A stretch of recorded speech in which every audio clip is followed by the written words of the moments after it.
Bonjour à tous, merci de nous avoir invités sur cette présentation. Nous allons d'abord vous présenter les missions principales du SIG au sein du SMIS, comment FME nous permet de maintenir notre système et nos plans à jour au quotidien, et nous présenterons ensuite quelques services à valeur ajoutée rendus possibles par FME. Alors avant toute chose, le cœur de notre métier est régi par un outil qui est le système d'alerte et de gestion opérationnelle qui permet de distribuer les secours. C'est une sorte d'énorme algorithme qui permet, qui avec en intrant des pompiers, des engins, des localisations, des tables de disponibilité, des feuilles de garde et des formations, des aptitudes, nous permet d'adresser, de proposer les sapeurs-pompiers formés à la mission proposée, les plus disponibles et pouvant se rendre le plus rapidement sur les lieux de l'intervention. Donc vous voyez ici que l'information géographique est au cœur de ce système et permet du coup d'adresser les casernes les plus proches avec les localisations les plus complètes possibles dans le système d'alerte. Donc le rôle de notre bureau, c'est d'administrer un SIG prévisionnel, une base de données pour alimenter ce système d'alerte, d'une part, qui est un système sécurisé, qui n'a pas accès à Internet. Donc on doit synchroniser ce système d'alerte. Et on a donc particulièrement chez nous, on utilise beaucoup un Google Earth, qui est donc on alimente un index local qui est un double de notre SIG prévisionnel et qui permet de compléter du coup toutes les informations, la vision de la part des sapeurs-pompiers et d'avoir la vision la plus précise de la situation bâtimentaire, de la situation en superposant nos données métiers avec celles de Google notamment et celles de Street View par exemple. Euh, voilà. Donc les autres missions de notre bureau, c'est essentiellement aussi beaucoup de cartographie, de travail cartographique. Donc on réalise des atlas parcellaires d'une part. Vous pouvez voir sur les pare-brises des ambulances, ces parcellaires qui sont systématiquement emmenés en intervention pour apporter des informations particulières telles que les points d'eau, l'accessibilité, les colonnes sèches, tout un tas d'informations que on ne retrouve pas dans d'autres plans, et pour compléter du coup l'utilisation de tablettes et de smartphones. Donc on produit également des plans de standard à défaut de tableaux interactifs. Les sapeurs-pompiers ont la possibilité du coup de tracer rapidement leur itinéraire avant de partir en intervention.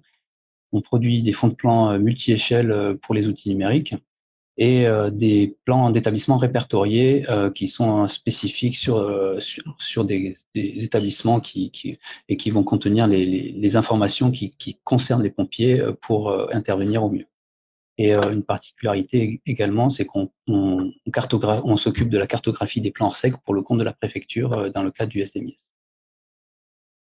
Donc un peu d'histoire également. Il y a eu une première étape lors du passage du Rotring à AutoCAD, de savoir que le bureau c'était un bureau des dessinateurs. Il y avait au moins 10 dessinateurs en centrale, et dans chaque caserne, il y avait un bureau des plans et qui était chargé de colorier les rues. Et donc le passage à la couleur aussi a été une grosse révolution. Et la révolution suivante, ça a été le passage au SIG avec l'arrivée d'Argis, qui a permis à ma prédécesseuse d'adresser des plans à l'ensemble du département du Rhône, parce qu'au départ, on était centré sur l'ex-métropole de Lyon. Mais la révolution principale, enfin la marche principale était permise par FME, enfin autant que le SIG, qui nous a permis du coup de sourcer notre système d'information géographique sur des sources externes et de plus être seul à alimenter cette énorme base de données et donc d'automatiser tout l'import de ces données. On a eu également un déplacement des usages. On utilise principalement Esri et QGIS pour la production cartographique et on l'utilise toujours et pour la création de données unitaires, mais pour les traitements géomatiques, on utilise beaucoup plus, autant que possible, FME et les vues spatiales avec une migration vers PostgrePostGIS. Donc désormais, dès qu'on a des traitements un peu particuliers, on les réalise sous FME afin de les scripter et afin de pouvoir les automatiser, de les reproduire beaucoup plus rapidement. Donc FME aussi a eu un impact sur notre métier qui était jusqu'à il y a quelques années encore, qui était essentiellement de la gestion unitaire d'objets géographiques. Donc dès qu'on recevait une alerte d'une nouvelle rue, un nouvel ERP, un nouvel ICPE, on devait créer du coup chaque objet manuellement et unitairement à une gestion d'interface où on gère maintenant beaucoup plus des interfaces FME et lorsqu'il y a une nouvelle source de données ou besoin d'optimiser, on optimise les scripts. Donc, ce qui nous permet on arrive à cette architecture où notre SIG prévisionnel, toutes les données externes sont alimentées via des scripts FME, donc soit des simples scripts, et lorsqu'il s'agit de flux, ça nous a permis de les automatiser. Et également à partir de sources internes, donc de l'entrepôt de données, ou donc les ERP, les véhicules, tout type de données, et qui nous permet de réduire du coup à son minimum la saisie de données unitaires, toujours via QGIS S3. Et du coup, ça a eu un impact aussi, mais c'est surtout suite aux différentes migrations de notre référentiel maison à la BD Topo, de la BD Topo à la nouvelle BD Topo V3, de Oracle vers Postgre. Ces multiples migrations nous ont obligés à repenser notre gestion qui était thématique au départ, notre administration de données, nous a conduit vers une gestion par processus, par grand processus, et qui est beaucoup plus, qu'on trouve beaucoup plus simple à gérer. Donc ça a l'air de rien, mais pour nous ça a été une grosse marche. Et donc du coup on dissocie les données open data, donc c'est un schéma qui tend à s'agrandir progressivement, de données partenaires qui nécessitent une attention particulière pour la diffusion et l'utilisation. On a un schéma particulier avec l'IGN, puisqu'on a la chance d'accéder à la base de production à J+1 via l'espace collaboratif IGN. Bien sûr, un schéma métier, puisqu'on gère toujours des données d'accessibilité, de points d'eau, etc. Et un schéma qui tend à évoluer, à s'agrandir de plus en plus, c'est un schéma de résultats dans lequel on rassemble tous les résultats d'intégration, enfin les résultats de traitement, et également les vues. Et donc du coup, on a trouvé en FME et PostGIS l'association de ces deux technologies, ce qui nous paraît le plus efficace pour minimiser du coup le traitement de données. Donc en fonction des cas, on va utiliser soit des vues spatiales, soit FME. Donc tout ça, on est toujours avec FME Desktop. On n'a pas encore la chance de bénéficier d'FME Server. Donc et gérer autant d'interfaces, ça devient vite un problème. Donc effectivement, comme ça a déjà été dit, comme dans des présentations précédentes, on utilise des tâches planifiées qui appellent des batchs, qui appellent des scripts FME, donc qui nous permet d'alimenter tous les jours de nombreuses données.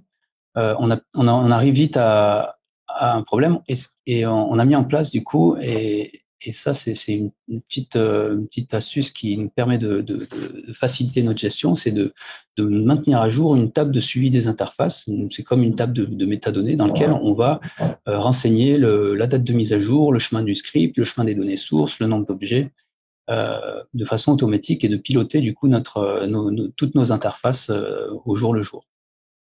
Donc voici quelques transformers que vous pouvez regarder à tête reposée, qui nous permettent de récupérer. Donc lorsqu'on a des fichiers téléchargés, donc des fichiers sources, avec le reader pass qui nous permet de récupérer le chemin du fichier source, la date de dernière modification des données, mais également du coup le chemin du script FME, le nombre d'objets également, et on va mettre à jour une table de métadonnées pour enseigner systématiquement cette table de métadonnées. Pour illustrer du coup c'est l'impact d'FME sur notre process de gestion, auparavant on gérait donc un référentiel de voix interne, donc qui prenait beaucoup de temps à maintenir à jour. Et donc maintenant, systématiquement, lorsqu'il y a une voix qui manque, on l'adresse à l'IGN et on récupère ainsi une base de données qui est consolidée, qui est beaucoup plus complète et qui nous permet de synchroniser notre référentiel de voix très facilement, et donc notre synchronisation du système d'alerte. Et donc ce qui nous permet du coup de bénéficier des retours auprès de l'IGN des bases adresses locales. C'est pour ça que s'il y a des communes qui sont présentes, je vous incite vraiment à publier vos bases adresses locales. Celles qui le peuvent, de publier leurs données en open data en licence ouverte, j'insiste, et pas en licence ODBL, qu'on puisse les réutiliser ensuite. Et si celles qui ne le peuvent pas, d'adresser toutes les mises à jour à leur collecteur IGN et éventuellement de vérifier en se connectant sur le guichet adresse IGN que le filaire de voix est bien correct. C'est ce qui nous permet d'avoir les plans les plus à jour ensuite et d'adresser les secours au mieux. Donc, on vous a présenté ce qui nous permet de maintenir à jour. Maintenant, quelques services à valeur ajoutée. Notamment ça fait plusieurs années maintenant qu'on publie nos données enfin on les publie pas, on les diffuse sur Google Earth en interne via la sécurité d'un système de fichiers. Et FME nous permet donc de styliser, de préparer des feuilles de style, des feuilles de fiches de propriété en HTML, et surtout de tuiler la donnée pour que elle soit le plus fluide possible, car l'intérêt le besoin qui revient régulièrement de nos sapeurs-pompiers, c'est d'avoir un accès instantané à la donnée, et ils ne souhaitent pas attendre. Et un autre exemple alors si ça va bien, voilà, un autre exemple, voilà. Donc actuellement, nous sommes depuis plusieurs années sur ce fonctionnement type. Donc FME nous permet de publier des KMZ qui sont lus par un client qui est l'équivalent de Google Earth Pro. Et ce qu'on est en train de mettre en place, c'est Google Earth Entreprise, qui est open source et que peu de collectivités connaissent, il me semble, qui permet d'internaliser la technologie de Google Earth Pro en interne, et qui nous permet du coup de fusionner donc ce qui est constitué de 3 éléments: un serveur de fusion qui permet d'alléger les données, un Google Earth Server qui permet d'adresser les données selon des profils particuliers, et toujours le même client pour accéder à ces globes de données, et qui nous permettra du coup de publier des globes qui sont portables, qui sont complètement déconnectables et déconnectés dans les véhicules par exemple. Un autre exemple de service à valeur ajoutée que nous permet FME, c'est l'utilisation des fichiers sources, des fichiers de points de hauteur d'eau, qui sont très très lourds à exploiter et qui sont très multiples, et qui nous permettent l'objectif, c'est de produire des plans de profondeur de l'eau pour guider nos plongeurs dans la recherche de corps, et qui nous permettent donc FME nous permettent de visualiser, d'exploiter un nombre avec des systèmes altimétriques très différents, donc de produire un MNT d'une part et de le découper. QGIS nous a permis de le coloriser selon cette légende, et FME nous permet ensuite de le tuiler en KMZ pour que ce soit rapide à l'affichage. Donc vous pouvez voir ici un impact de bombe qui a eu lieu pendant la guerre 39-45, et ceux qui connaissent, donc ceux qui ont l'habitude de passer par le pont Cordelier, vous avez eu l'habitude de voir des remous qui sont expliqués par le fait que l'ancien pont a été effondré, et le tablier se retrouve sous le pont à quelques mètres, et explique tous ces remous. Donc vous pourrez y penser lorsque vous passez par Cordelier. Et je laisse la parole à Mathilde Argout, géomaticienne également. Donc, je vais vous présenter du coup 2 projets. Le premier, c'est l'étude des bâtiments non couverts en cas d'incendie. Donc, le SDMIS a besoin de savoir en fait les risques qu'il y a sur son territoire, et notamment les risques en cas d'incendie, pour pouvoir adapter l'envoi des moyens. Donc, les risques liés aux incendies, en fait, ça va être les zones à déficience hydraulique. Donc, ces zones à déficience hydraulique, elles sont de 2 types. Soit c'est des zones trop éloignées des ressources en eau, comme on a ici et ici. Soit ce sont des bâtiments comme celui-ci, par exemple, qui sont proches de points d'eau incendie, mais dont les volumes ou débits des points d'eau incendie sont trop faibles pour couvrir les besoins du bâtiment. Quand on identifie ce genre de zone, en fait, ça va permettre que lorsqu'on a un appel pour un incendie à ces endroits-là, d'envoyer automatiquement des moyens supplémentaires, notamment des camions citernes incendie, pour pallier à la déficience hydraulique. Donc, comment on fait pour identifier ces zones-là? En fait, on va se baser donc sur une réglementation départementale qui définit pour chaque type de bâtiment, donc en fonction de son usage et de sa morphologie, un besoin en eau théorique. Ensuite, on va vérifier, on a une distance à laquelle on peut aller chercher la ressource par rapport à ces bâtiments, enfin au type de bâtiment, et on doit vérifier si un itinéraire routier correspond bien à cette distance. Donc, la gestion, enfin l'identification des zones à déficience hydraulique et un travail qui revient aux gestionnaires de défense extérieure contre l'incendie, qui sont les mairies et qui de plus en plus tendront à devenir les EPCI. Nous, le travail qu'on a mis en place en interne, c'est vraiment pour répondre à des besoins opérationnels, mais ça ne peut pas se substituer à ces travaux réalisés par les collectivités locales parce qu'elles ont une bien meilleure connaissance du territoire que nous et pourront faire des analyses beaucoup plus fines sur vraiment quel type de bâtiment on a à quel endroit et quel est son besoin en eau théorique. FME nous a vraiment aidé là-dedans, c'est pour faire les calculs d'itinéraire. Donc nous, on a choisi une méthode en 5 étapes qui utilise le Shortest Path Finder. Il y aurait eu d'autres méthodes qui auraient pu être mises en place, mais celle-ci répondait à nos besoins. Donc la première étape, ça va être de créer, de recréer un réseau routier qui va connecter les points d'eau et les bâtiments au réseau routier existant. Donc pour ça, on utilise le Anchored Snapper et Topology Builder. En fait, ces transformers vont nous permettre donc le Anchor Snapper va nous permettre de prendre donc pour chaque point donc chaque point d'eau et bâtiment de les projeter sur le réseau au plus proche du réseau en fait. Avec le Line Builder, on va créer une ligne entre le point d'origine et le point projeté et le Topology Builder va nous permettre de recréer un réseau routable sur lequel on pourra créer nos itinéraires routiers par la suite.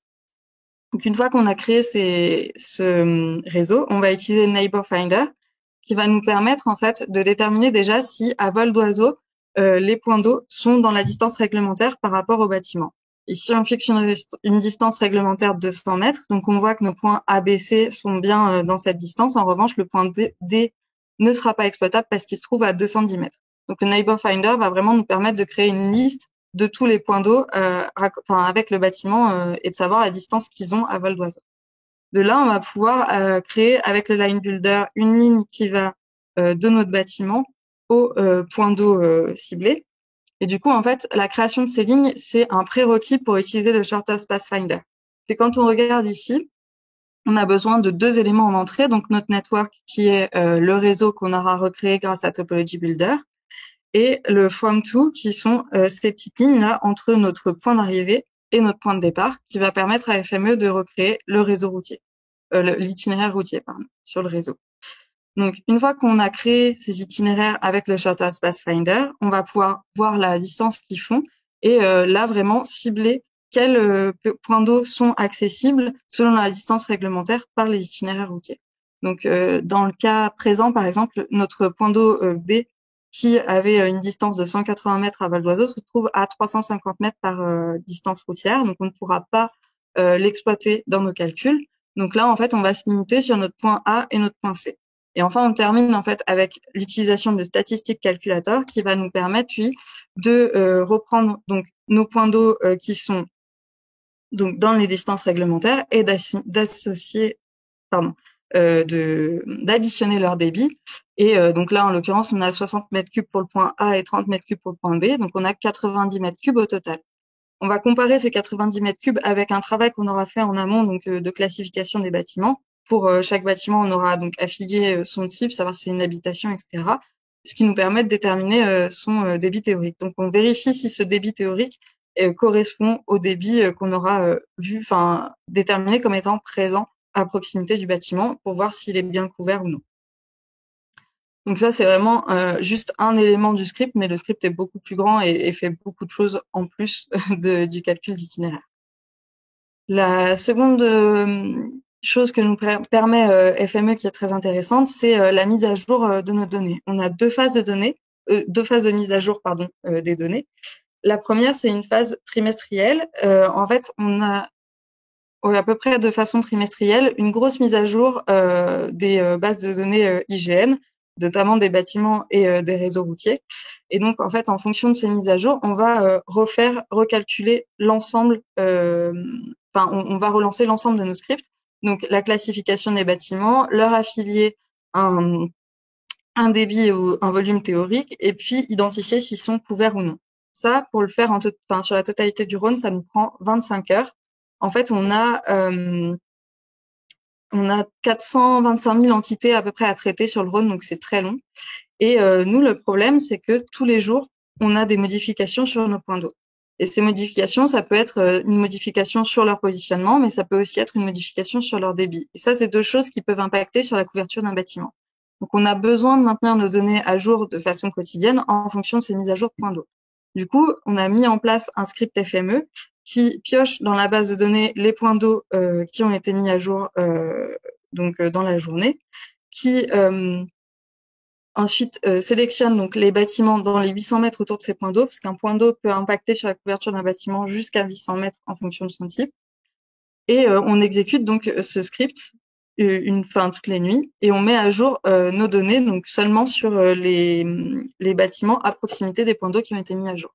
Le fait de cibler, ça nous permet d'avoir un traitement qui dure entre 5 minutes et 1 heure. 5 minutes si on a 3 points d'eau mis à jour dans la journée, et 1 heure si on en a une cinquantaine, ce qui peut arriver par moment. Enfin, une fois qu'on a toutes nos données, donc comme vous l'a expliqué Martin, on utilise beaucoup Google Earth au SDMIS, et du coup, on va en fait diffuser nos données dans Google Earth. FME nous permet donc de tuiler pour ces données-ci également, pour pouvoir avoir une fluidité en fait dans l'affichage des données et pouvoir gérer un zoom d'affichage, etc. Donc là, on voit vraiment que quand on zoome et quand on dézoome, ça s'affiche par zone. Donc c'est nos tuiles en fait qui s'affichent les unes après les autres, ce qui nous permet de conserver de la fluidité. Et en plus, ça nous permet également de pouvoir diffuser une donnée en 3D sans que ce soit trop lourd. Là, donc, quand les utilisateurs vont cliquer sur les bâtiments, ils vont avoir les informations sur les débits à proximité, les débits de référence. Mais en fait, le gros intérêt également de les diffuser dans Google Earth, ça va être de pouvoir afficher également d'autres données métiers, notamment des données liées à la défense extérieure contre l'incendie. Donc là, on va voir nos points d'eau incendie. Pareil, quand on clique dessus, on a des informations sur le point d'eau qui nous permettent de bien comprendre le contexte, mais ça peut être d'autres données. Par exemple, la classification des bâtiments. Donc, c'est ça qui va nous dire si les bâtiments sont des habitations, des bureaux, des ERP. Et on la diffuse également en 3D avec, pareil, des informations attributaires qui sont disponibles quand on clique sur le bâtiment. Donc, voilà pour ce premier projet. Et le second projet dont je vais vous parler, c'est un petit projet qui permet de générer des rapports en fait qui vont nous donner sur une zone déterminée des informations du type quelle est la population totale dans cette zone-ci, quels sont les ERP dans cette zone, enfin les établissements recevant le public, quelles sont les installations classées pour la protection de l'environnement. En fait, c'est un travail qui nous a été demandé pour créer, pour faciliter la création des exercices pour les officiers, pour qu'ils aient un peu une connaissance plus complète de la zone sur laquelle ils veulent faire un exercice. Donc le principe est assez simple, c'est que l'officier va créer donc dans Google Earth un polygone qui va enregistrer donc en KML dans un dossier spécifique. On a une tâche planifiée qui se joue toutes les 5 minutes et qui lance un script FME qui vérifie si on a eu donc la création d'un nouveau fichier KML, et si c'est le cas, qui va générer un rapport. Donc ces rapports, l'intérêt, c'est que c'est des petits rapports HTML, et donc quand on va pouvoir avoir une carte interactive du coup, comme c'est du HTML, donc on peut zoomer, dézoomer. Quand on regarde la carte, là, on a le polygone créé par l'officier, et à l'intérieur, on a tous nos points d'intérêt qui sont les ERP et les ICPE. Donc quand on clique dessus, on a le nom. En dessous, on a donc les informations sur la population dans la zone, et puis après, on a la liste de nos ICPE et de nos ERP. Et voilà, donc après, l'officier a accès à toutes les informations dont il a besoin. Donc, comme vous pouvez le constater, en fait, FME nous sert vraiment sur des projets très, très variés au sein du SDMS, et c'est une grosse plus-value pour nous de l'avoir, de pouvoir l'utiliser. Voilà. Donc, je vous remercie, on vous remercie pour votre attention. Merci beaucoup. Présentation très, très riche et très, très intéressante. On va commencer tout de suite par une première question d'un spectateur anonyme. Les produits générés sont-ils disponibles sur le terrain pour les pompiers? Actuellement, les pompiers n'ont accès que à des atlas qu'on leur génère, qu'on leur met à jour régulièrement, des plans standards, et ils ont accès également à notre web SIG, le même qui est utilisé par les opérateurs également. Actuellement, ils n'ont pas accès à Google Earth non plus. Donc, certaines données sont diffusées sur notre outil d'alerte, mais pas toutes. Donc non, forcément, ils n'ont pas accès à l'ensemble des données. Merci. Oui. Question de AM. Votre classification des bâtiments se fait-elle uniquement sur les infos de la table bâtiment de l'IGN avec les champs, fonctions et nature? Il y a plusieurs données qui sont utilisées. Il y a des données de l'IGN, les bâtiments. On a les zones d'activité et d'intérêt aussi de l'IGN qui sont utilisées comme complément. Et après, on a des données qui sont gérées en interne. Par exemple, les ERP, ça, c'est des données qui sont gérées directement au SDMIS. Les ICPE, ça provient de données géorisques. Du coup, en fait, on a quand même essayé de prendre des données qui viennent de plusieurs sources pour être le plus précis possible. Mais après, en ce qui concerne les données de l'IGN, c'est sur les champs nature, usage des bâtiments. Pour la majorité, en fait, ça fonctionne comme ça. Merci. Est-ce que vous intégrez les données directement puisque vous utilisez des données de différentes sources, ou est-ce que vous avez mis en place des processus de contrôle, de qualification de la donnée?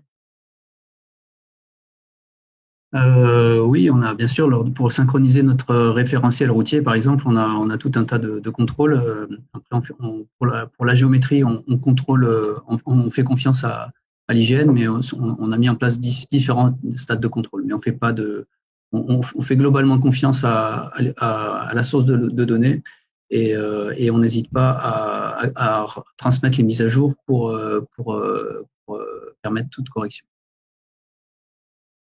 Merci. Dans l'exemple que vous avez évoqué à la fin pour la génération des rapports. Oui. Oui, ça c'est une question personnelle. Comment est-ce que les personnes font pour soumettre en fait le polygone, si j'ai bien compris, les officiers dont vous parliez dessinent un polygone sur Google Earth et le soumettent à FME pour récupérer le beau rapport que vous nous avez montré. Mais comment ça se passe? Parce que eux-mêmes, ils sont pas utilisateurs de FME.